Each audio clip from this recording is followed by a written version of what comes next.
किडलिंग club तीसरा कदम, wow के 4 हरफी अल्फाज।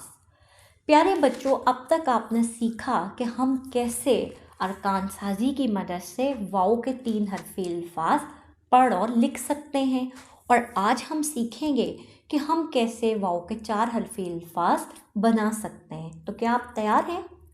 वाओ तो बहुत खुश नज़र आ रहा है। आइए बढ़ते हैं सबक की जानिब। जी बच्चों, बे को जब हमने वाओ के साथ मिलाया तो बना बो।